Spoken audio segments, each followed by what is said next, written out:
Hey, I'm Alice. And I'm Jack. And in this week's video, we're continuing our look at hotels at the Disneyland Resort. And this week, we're taking you to our favorite hotel of the three, Disney's Grand Californian Hotel and Spa. The grounds around this hotel look like the forests of Northern California. It kind of matches the Grizzly Peak area of Disney California Adventure Theme Park, which is itself themed to kind of look like a national park area.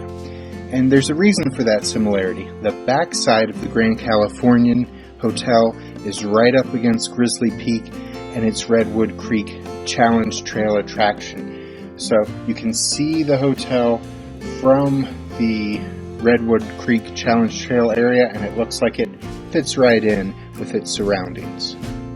The monorail actually goes directly through this hotel. You cannot hop on the monorail at this hotel. The only two monorail stops are in downtown Disney and in Tomorrowland inside the Disneyland park, but the monorail does go right through the hotel.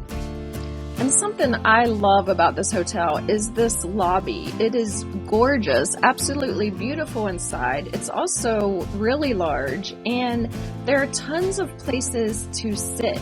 They often have piano music going on, the decorations, it's just very light and open and airy. This hotel was built with a really rustic feel in the craftsman style of the early 1900s, which is known for showcasing the wood, stone, and other natural resources that were used in the construction. If you've ever stayed at Disney's Wilderness Lodge at Walt Disney World in Florida, this hotel may seem really familiar because it was built in a very similar style, and it was designed by the exact same architect who designed the Wilderness Lodge in Florida. And this is one of those seating areas I was talking about. They have this really nice fireplace with all of these rocking chairs that you can just sit and relax. It's very cozy. When we were there, it was in the fall, and it, of course, wasn't cold outside because it's California, but it was still really nice to just sit by a fire. There's something very comforting about that. And they also had decorations for Halloween because we were there in October. And this that you're looking at now was actually created by a pastry chef, and it's made of all edible ingredients. It's not there all the time. Of course, it was there for Halloween, and they also do something similar for Christmas. And here to one side of the lobby is the hotel gift shop called Acorn's Gifts and Goods.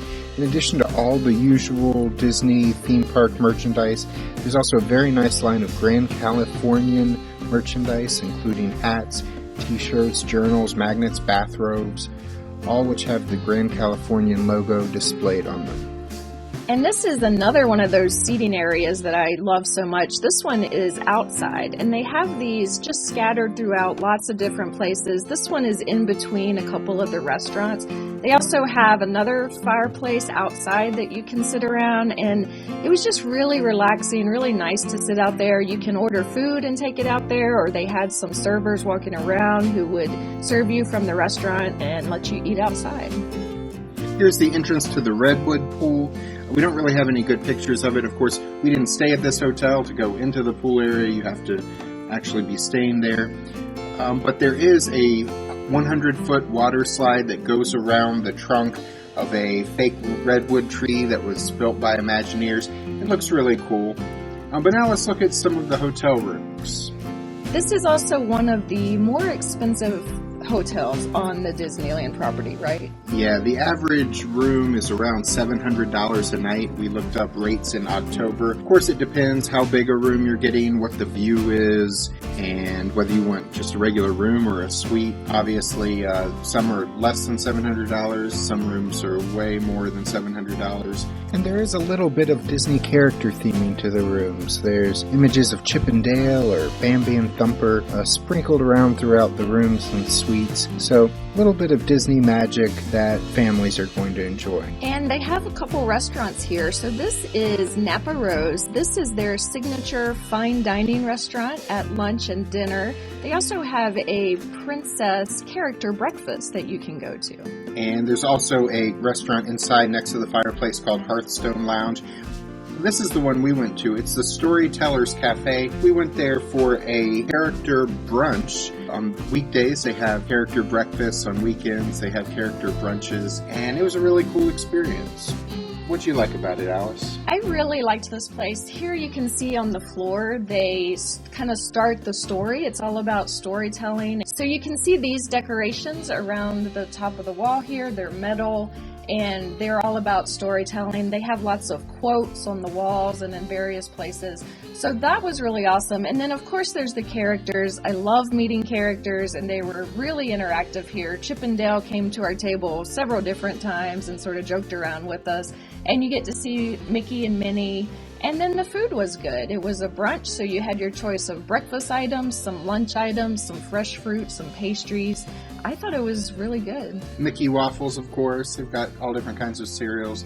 They have a meat carving station as well.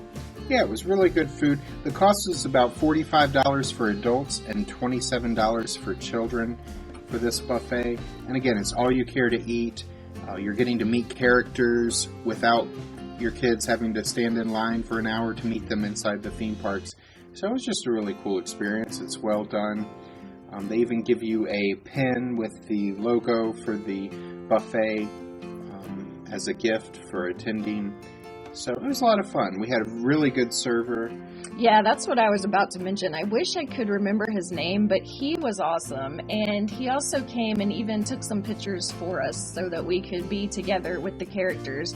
So he just went above and beyond, we thought. Yeah, here in the post-COVID world, in the next few months, they're actually not going to touch your camera phone and take pictures for you. Employees at Disney parks have been told not to touch cameras, so you'll have to take selfies on your own, just again due to fears of the coronavirus. But here you see some of the food we got. This is just a little bit of it. And I do kind of wonder how they will do buffets after the pandemic. We haven't found out yet as of recording right now, but I'm sure they'll figure out a way to still let you get the yummy food and have a great experience. Yeah, we have been reading up on how Las Vegas buffets are changing in light of coronavirus, and it looks like at Disney World, when it initially opens next month, July 2020, they are not going to have buffets, at least at first. I imagine they'll come back eventually. But there are ways to do it where, customers don't touch the food. It's all brought to them by employees. So there are things they can do to change it if they want. But we may see some changes to the offerings here at this particular brunch for a while, just out of concerns of spreading coronavirus.